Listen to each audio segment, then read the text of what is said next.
What's good, everybody? This is your boy Ced Banner, and this is my review of Mission Impossible Fallout. So I've expressed in several other reviews in the past, and anybody who knows me knows I'm a huge fan of the Mission Impossible franchise, a very lucrative franchise, so clearly a lot of people are fans of it. And of course, one of my favorite actors of all time, if not the favorite, it kind of wavers depending on the time of year, is Tom Cruise. So I always, have a lot of anticipation built up for these installments. And a lot like Fast and the Furious, that entire franchise, the Mission Impossible franchise is definitely kind of a unicorn in the film industry, because I mean, if you think about when the first film was released, it was 1996. I was still in junior high, I think, and still in middle school. This was the year that Independence Day came out. This is the year that the summer blockbuster was really created and put to the forefront. And here we are, all these years later, 22 years later, and the franchise is still going strong with the exact same lead actor and several members of the original cast. That's pretty dang amazing. In the first one, I mean, it was cool. It's probably my least favorite of the entire franchise. But what I love about the franchise is with each film, it takes a different direction while still maintaining its identity. It's every installment is an extremely, clever and intricate espionage film, an action film, lots of humor and drama sprinkled throughout it.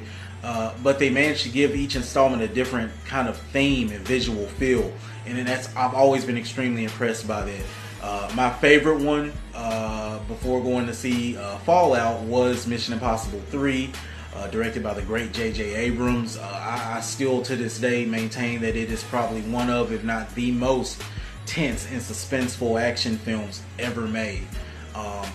And the villain being played by the late Philip Seymour Hoffman, he really added to it. The script was great, the visuals were great, the plot was awesome. I really loved part 3. That was my favorite up until watching this one. Now, was it replacing and acting on point?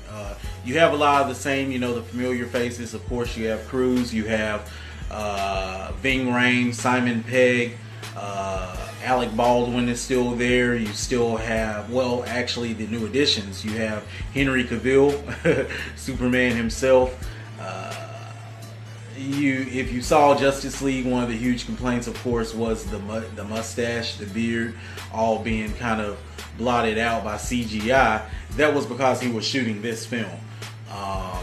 And after seeing this film, it was worth it. Justice League wasn't really going to succeed either way. It was worth him keeping it for this role, because I feel like this is really a kind of a breakout role for him.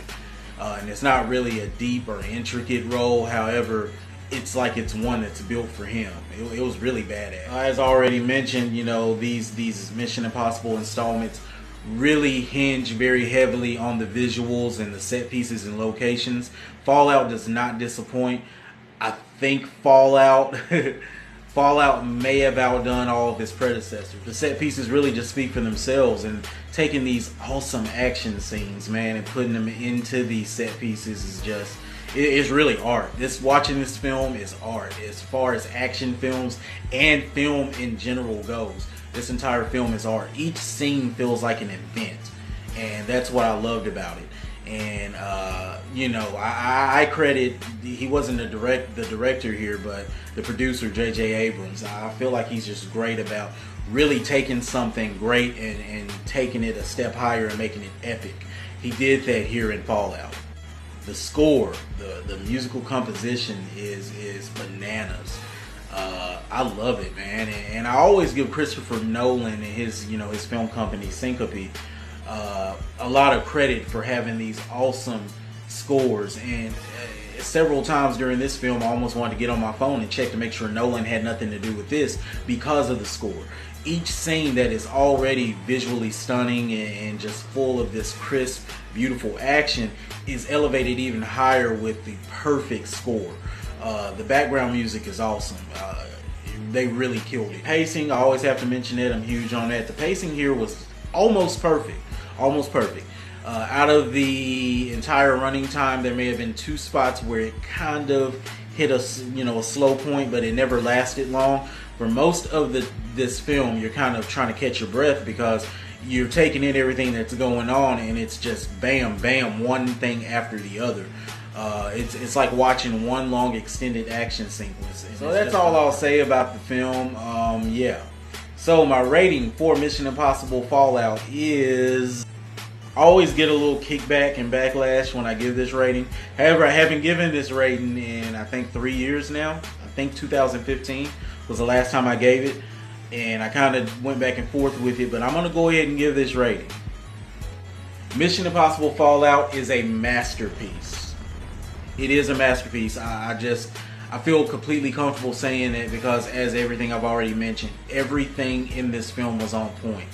And the film kind of sets tone for future action films, even outside of this franchise. I hope that a lot of film writers and a lot of directors and producers take note with this film. If we get more of this, I mean, the entire movie-going experience is really, really about to elevate.